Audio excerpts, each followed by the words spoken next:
Pues aquí estamos 10 meses después, con el pelo un poco más largo y más o menos la misma ropa que en marzo de 2020.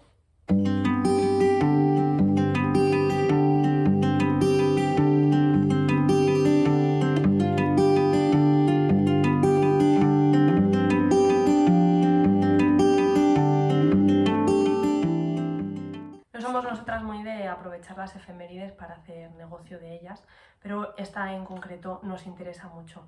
Así que vamos a hacer un ni para ti ni para mí y vamos a hablar de literatura concentracionaria teniendo en cuenta que acaba de ser el aniversario de la liberación de Auschwitz. Vamos a empezar no con Auschwitz, sino con varias prisiones de Francia y Dachau, que es el testimonio de Emil Alphonse Reinhardt en este Mis prisiones, editado por Contraescritura.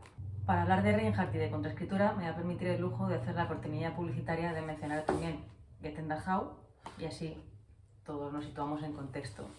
Voy a asumir que a la mayoría de los que estáis viendo esto ya os hemos dado la turra suficiente con Goethe en Dachau y que más o menos sabéis de qué va. Si no, leed Goethe en Dachau, ¿vale? Pues bien, Reinhardt es más o menos todo lo contrario de Nico Rost. Es un personaje huraño, con muchísima dificultad para confraternizar con otros presos. Vamos, lo que vendría a ser un gruñer de un campo de concentración. El libro se divide en dos grandes partes. Por un lado está el testimonio de su paso por diferentes prisiones en Francia, con un relato pormenorizado de las rutinas y de su aburrimiento. Y una segunda parte en Dachau, donde las condiciones son muchísimo más duras y por ello es mucho más breve. Y bueno, son tan duras que el tío la palma en Dachau. Perdón por el spoiler, los nazis mataban gente. Es el contrapunto perfecto para los que hayáis leído Goethe en Dachau, y para quienes no lo hayáis hecho, pues yo me lo llevaría juntos y ya está. Voy a seguir yo con un libro que yo creo que está en el top 3, ¿no?, de los libros de literatura concentracionaria. Sí, esto es un hombre, de Primo Levi, que en esta edición de Península va acompañado de La tregua y de Los hundidos y los salvados. Voy a hablar un poco de la trilogía, por si solo habéis leído Si esto es un hombre, que es algo que es bastante común. Si recordáis, Si esto es un hombre tiene una estructura narrativa muy bien construida. Esto es porque está escrito a posteriori y está muy pensado el proceso, ¿no? Pero quizá el libro más interesante de esta trilogía es el segundo, La tregua, que cuenta el viaje tras la liberación de los campos. ¿Por qué digo el más interesante? Pues porque probablemente es uno de los pocos testimonios que recogen este momento en concreto. Más adelante, en Los hundidos y los salvados, Primo Levi pues intenta generalizar, universalizar qué es lo que sucede durante la guerra y qué es lo que sucede en los campos. Ese es un poco el problema de Primo Levi y de que sea una rockstar de los campos de concentración, creo. Ya que iba a seguir con Víctor Frank y El hombre en busca de sentido, que es un testimonio bastante peculiar, voy a cogerte testigo y partir del intento de universalizar la experiencia en el campo. Quizá lo más reseñable de este libro es que su autor es un psiquiatra y utiliza su experiencia en el campo de concentración un poco como laboratorio de pruebas. También tiene una estructura bipartita como Mis prisiones, pero en este caso la segunda parte, que es su teoría psiquiátrica, creo que interesa bastante menos en lo que estamos intentando hacer en este vídeo.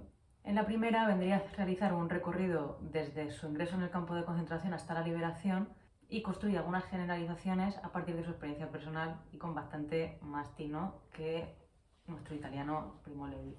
Además, reflexiona con bastante lucidez sobre si se puede extraer algún sentido o si tiene algún sentido la experiencia de estar en un campo de concentración. Se habla mucho de los intelectuales en los campos de concentración, nunca lo suficiente, ¿no?, pero sí bastante, pero no tanto de las intelectuales en los campos de concentración. Por eso yo os traigo Ya sabes que volveré, de Mercedes Montmany, que ya había hecho un repaso de la literatura europea del siglo XX y XXI en Por las fronteras de Europa, publicado también en Galaxia Gutenberg, y que en esta ocasión se centra en la literatura de los campos a través de las figuras de 3 mujeres. Además, es interesante porque cada una de estas autoras se dedica a la escritura de un género. Tenemos una escritora de diarios, una poeta y una novelista. Las 3 tienen orígenes muy distintos, pero la cultura y también la muerte en Auschwitz las une. No obstante, lo que hace Montmany es recoger también esta parte lúcida que tienen las escritoras, esta búsqueda de la belleza, de mantener la idea de que la vida es hermosa y hay que preservarla ante todo, más allá de los horrores de la guerra o de los horrores de los campos. Habíamos quedado en que íbamos a hablar de 2 libros cada una, pero me voy a permitir añadir un tercero a mi lista, este Seguir viviendo, publicado en Contraseña. Pero también hubo mujeres que escaparon de los campos. En este caso, Ruth Kluge habla de su estancia en los campos y de la vida más allá de la guerra. Pues vamos a saltarnos ya todas las normas. Si de mujeres se habla poco, de homosexuales ya os podéis hacer una idea que se habla menos todavía, porque además hay muy pocos testimonios. Acaba de salir, me imagino que aprovechando la efeméride, un testimonio que estaba inédito hasta ahora, que es el de Leo Claesen, y que a pesar de ser el último testimonio que nos llega, es el más antiguo de los que se conservan. Se trata de Y Leo Claesen habló, publicado por Egalés, y que tiene como valor añadido, aunque detesto esta expresión, el estudio preliminar en el que hace un pequeño recorrido por la situación de los presos homosexuales para los nazis y menciona también los otros 3 que dejaron algo y que podemos leer. Esto ocupa prácticamente la mitad del libro y la otra mitad es la serie de artículos que publicó Leo Claesen una vez salió de Auschwitz y que son bastante duros, como todos, pero muy necesario para aprender de nuestro pasado. Quienes ya nos conocéis un poco, creo que sabéis que podríamos estar hablando de esto horas y horas y fundir YouTube, vaya. Así que hemos pensado hacer estas reseñas un poco más extensas y bueno, pues darnos la turra con, podéis leer a Hannah Arendt. Volvemos a Nico Ross, repasar los reportajes antifascistas.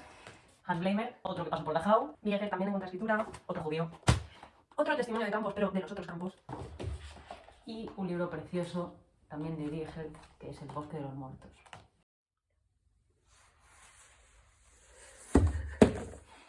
Os vamos a dejar por hoy aquí. Esperamos que estéis todas y todos bien. Por favor, cuidaos mucho, quedaos en casa, protegeos, leed y abrazad a vuestros gatos. O perros. Hablando de gatos. Chao.